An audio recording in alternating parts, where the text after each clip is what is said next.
À quoi ça correspond en termes de travail et de préparation? Oh bah c'est beaucoup, beaucoup de travail, surtout pour moi qui n'ai pas toujours été fromager. J'ai changé d'orientation professionnelle il y a 6 ans. Donc déjà à l'époque, j'avais passé 1 an à me former par un organisme et puis m'auto-former assez intensivement à l'époque, mais n'étant pas fromager de métier d'origine, pour moi ça a représenté 2 ans de travail, de préparation pour ce concours.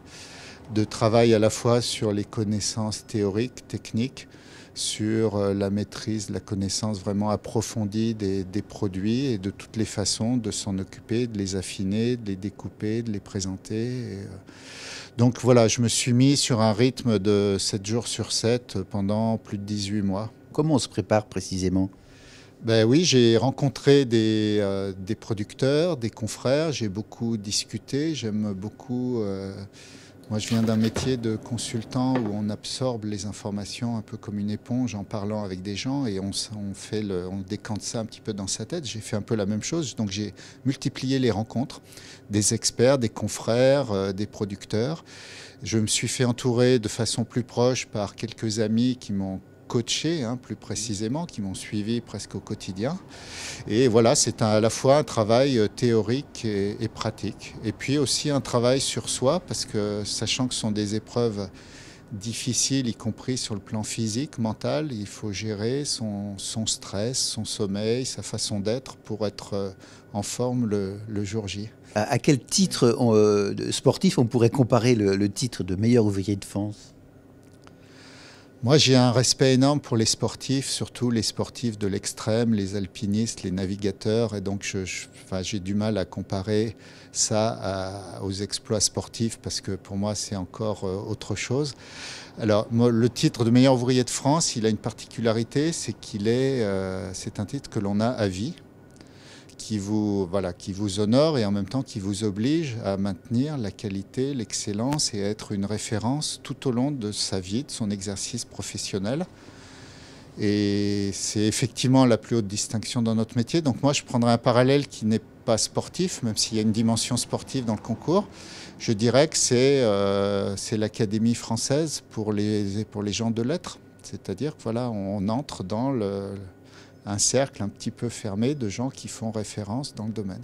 Aujourd'hui, dans votre pratique quotidienne, est-ce que ça a un effet direct?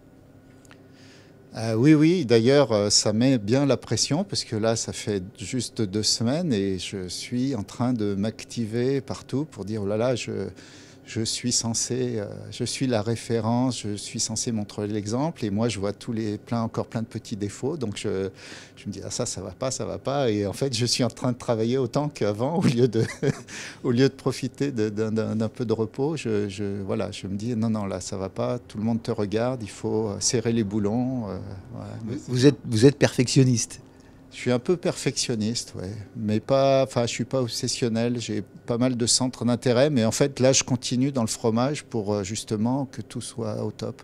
Une dernière question. Combien il y a de meilleurs ouvriers de France, fromagers, chaque année? C'est une seule personne qui a le titre? Alors, le concours meilleur ouvrier de France a lieu tous les 4 ans.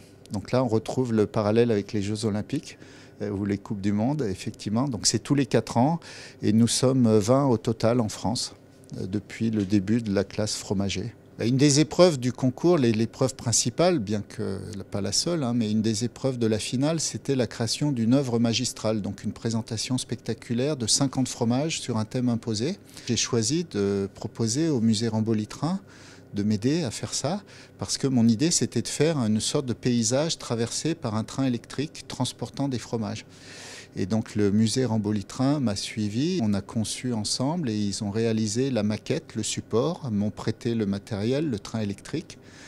Et j'aime bien ça parce que ça fait la réunion de 2 compétences rambauditaines pour gagner un titre national, donc défendre les couleurs de la ville. Et puis en plus, j'ai été aidé sur d'autres points concrets par un certain nombre d'amis, commerçants, restaurateurs de la rue, du centre-ville. Donc il y a un petit côté sport d'équipe que j'aime beaucoup Et on a été plusieurs, donc ils ont été plusieurs à se mobiliser pour m'aider, bouchers, cavistes, restaurateurs, des amis, des commerçants amis. J'ai pas fait ça pas tout seul dans mon coin pour ma petite personne, ça a été aussi une aventure un peu plus collective.